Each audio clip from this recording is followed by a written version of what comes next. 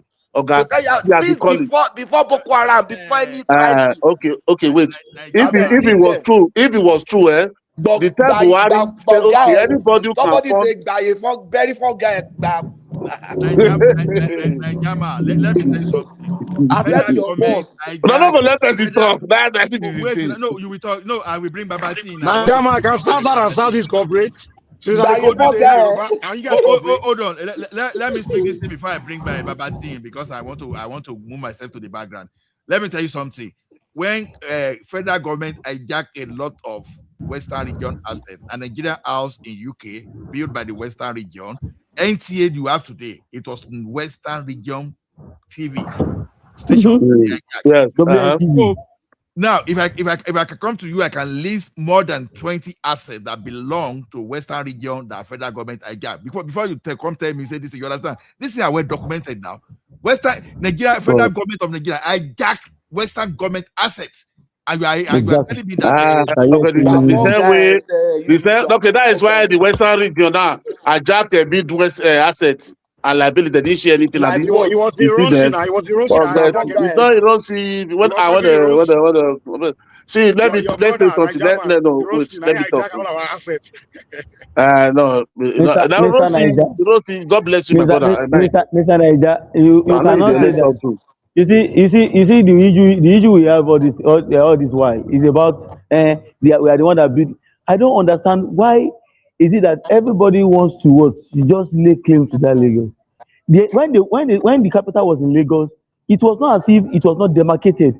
Some part was demarcated for the seat of government, and some part was demarcated for the western region. At that time, we all saw the books. There several books on how even the founding fathers deliberated about whether they should include Lagos in as the capital territory or not. At the end of the day, everybody said, okay, they should put it there. Okay, give us our space. And they gave them the space. And Awolowo started developing the space with his own people. And now everybody is saying, is it that the federal government put the money in? There's nothing that they have done in Lagos that is not in other places. I live in Ibadan. Go and see Cultural Center Ibadan. You will see how massive it is. You see how, and it's like that replicated everywhere. How many terminal bridges in other states? So if you don't have water. So no, I didn't say water. They say you don't have water for Wait. Even in Nigeria, who started building big bridges among the states? I served in Enugu State. The only bridges, most of the bridges that we have in Enugu, they are built by the federal government. They are built by the federal government. It's just now. It was even the Southwest that started building massive bridges. All these massive bridges that everybody is building right now in Nigeria. I put it to you. Mention the states that started building it. The Southwest is a pace setter, whether you like it or not. The money that Oyo State alone generates in VAT. Maybe you are talking about Lagos. The money that Oyo State generates in VAT is more than the money that the whole of Southeast generates. You are talking because about the majority of their company are in the Southwest. They generate more all over Nigeria. You have to look at we know majority of their company, their shop are all over Nigeria. So don't say because you want to mention with those one in the Aba. No, you can't mention like that. No. You cannot say that.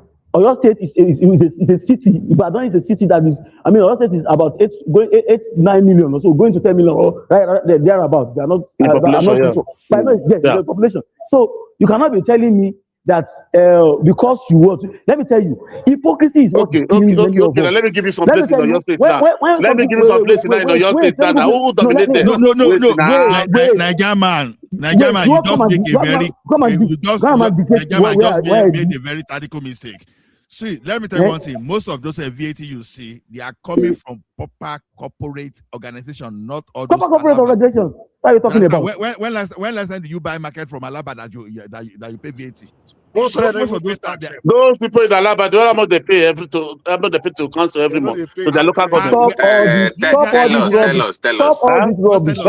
When this guy came here, the other come that each store. have to they pay to their this thing every month. Those VAT that we are talking about. To local government. To the local government every month. The local government. No. If I have a shop in Enugu, will I not pay? Darati just mentioned that value-added tax. They are not coming from all those traders. So they are coming from proper corporation. When you talk of MTN, when you talk of banks, when you talk of properly established, not roadside trading. If they extend VAT to all those people you are talking about, I'm telling you, Ekene will be coming here now. You will hear is banging from even right from this. Your screen will be shaking. So they don't share VAT in Alaba and all those should use it. So don't even go to that place. We are talking of Ola, do you know that what they are paying to the local government every month. Local government. That one is what? Osun, that is interland. Even Ekiti, what Ekiti is pulling. That's many some Southeastern states that cannot pull it. Tell me that it is Igbo that also going to go and dominate Ekiti. Wait. That this thing let me tell you, is Igbo now. That they are doing Ekiti. That there's one market there is Igbo. Is Igbo. Let me tell you. Don't make mistakes. Maybe you will know the name Olana. Tell me that biggest market is Igbo. I don't understand you. No, I know. There's no market in Ekiti that Igbo dominates. No market. No. What are you talking about? You're talking about that. If Ibadan, I can give you more than 6 markets Igbo dominate in Ibadan. Which market Igbo dominate? Okay, the question is this. Why are they not Why you make it sound like they do us a favor? Hold on. Why you make it sound like they do us a favor? You are telling me Igbo. Which market Igbo? Is it Alex Lawyer that you dominated? Or Bodija? Or Dube? Surprisingly, which one? Do you know do you know that there's no market dominated? There's no market dominated. Even the Bodija dominate there now. Let me tell you, Mr. Tunaija, I once lived in an area. You go to Lebanese street for Dubai. It will dominate. It will not take that belongs to consumers are more important than the market itself. What are you talking about? The consumers are more important than the market itself. I'm also the consumers are more important. From what you guys are saying, I'm just looking at Abeokuta. Do you know that there's no market in Abeokuta dominated by the Igbos? None. Exactly. Now I'm just looking at it now. Even the spare part market in Ijaye is just. I don't think you can even find one Igbo person there. No, I don't believe that one. No. I'm telling you, I'm surprised. Babati. I don't believe that one, my brother. No market. I will say spare part. No, all those chemists. I'm trying to. I need somebody. Boutique. I don't know. I think Patoki. I'm here with you. I schooled in Abeokuta. I think Abeokuta. Come and tell me. Maybe your word, the word you live on your local government. No. I was in Abeokuta for years. I worked there. No. Ijaye, those are markets I'm talking to you about. Of course, there will be people that are there. You are talking about 40 years ago now. I'm talking about 9 years ago now. Don't be saying that word. It's shocking to us. Major chemists and pharmacy in Ibadan are dominated by, if they are owned by Yorubas. The one beside you, opposite usage, that big one, that major one, everybody goes to opposite usage. That's the one that is sell original. Food court, the one favors, the one in beside favors. No, all those markets, see the market you have mentioned, all those are where they sell all those fruits, sell all those. No, those ones, but don't do that. I'm telling you about pharmacy. I'm telling you about pharmacy. Spare part market, the gate. That's a spare part market. Iwo Road, spare part market. It's just Lagos, so it is only Agodi that you have from that Iwo Road. You didn't dominate that this place. You are going to money aside. What is the name of this place after Sacha? All that place is all. Which area? Wait. For part, all those are no, you are going to after that Sacha now before that. No, not the market. Not the outside market for pepper. No, I'm talking the part. No, those sides is no. Even me, 20 years ago, was not like that. You understand? Now I'm telling you. All the old roads are you talking about? Can I make a point? Can I make a point, guys? What are you talking about? Can I make a point? You guys are insensitive to the feelings of other people. If you go Want to come and handle dominate people plumbing and materials, talk they are about the one. Let's allow Baba Someone speak. said to Let's allow speak. Baba Hold speak. on. He has not spoken. it's wrong Let's now. allow Let Baba me just say speak. one thing, okay? Let's Give me allow 1 Baba second. speak. Babaji, go ahead. Thank you so much. Yeah, Babaji. go ahead. Thank you so much. Let me just thank a proud Egba son on the platform, Patoski, for making us proud with that excellent point he made earlier. Mo fẹ́ And gbà fọ́gà wọn ni. to support his point, guys, go and watch what happened in Ekiti today. Go and watch how all the governors, even though they have different political parties, they disagree, they abuse each other online on TV. But when it came to the Ekiti project, they all came together today as one. And that is the Yoruba way. That's the way. That's what we behave as a people. And to Mike's point, if Nigeria breaks up today, the Yoruba will be better off because we will not have any issues. We'll be fine. So thank you guys for making that point, Pato and Mike. Thank you guys so much. Somebody cannot be coming here to come and lie. You are talking about money here, where the second mechanized division is. Those are my areas. So Let me I said, I think you are going. hold on. Let me shock you. Let me check you. You know, before destroying the economy. You guys are reading this. Me, I'm telling you, I'm on ground. You are reading something on this paper. You are a grand. This is where we have assets. We have what are you talking about? I grew up in Ibadan. All these seller parts now. All these seller parts, Who are rich? Niger man, this has nothing to do with whether you are on ground or not. Yoruba has a way of doing things. They are known for organized industry. Like when you go and see man now, go and look at those people that are manufacturing and social of Nigeria. We do business properly in such a way that we pay VAT. See all those chemists we are talking about. I'm not saying they are not business, but they don't pay such kind of tax that organized industry like maybe you are talking of global. There's noise in the background. I'm not hearing you. It's very low. No, it's not noise. Me. It's at hand. It's very beautiful. I beg, make the person continue. Okay. So what I'm saying in a sense is that see the Igbo economy you are talking about, you understand?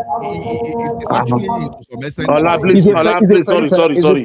Let that person in the boss now. You boot now. Who is that? Who is the person now? Let's the person. Somebody in the mosque. So the thing is that it's even injurious because number one, look at when we have Exide battery, all those Munka phone, Vitafoam, all those stuff. You know, these are the proper company that the guys working there, they will pay their personal income tax, contributing properly. They will pay VAT. They will pay VAT, paying properly. You cannot say it's the same thing as someone that is selling a pharmaceutical shop there. You understand? They just sell. You don't even know whether they pay tax or they don't pay VAT. So what we are saying is this: why you don't see the type of revenue they are generating right from the southwest in all those other places? They have this kind of what they call it, apprenticeship style that go into business, small scale. You understand that you cannot trade VAT to them. You can hardly trace personal income tax to them. But in Yoruba land, in Southwest, you are doing it properly. You pay personal income tax, then you pay corporate tax, then you pay VAT. You understand? So what is properly? All those people selling on the street, Yalata, all those Leron, all those are they not same like what the same thing? Okay. What are we talking? Thank you. What is organized? I agree with you on that. But now, let us look at our business, our company. Go. Why is it that you are claimed that you have industry in Naba, you have them in Onitsha, but this thing we cannot see this in terms of your taxation, the paying.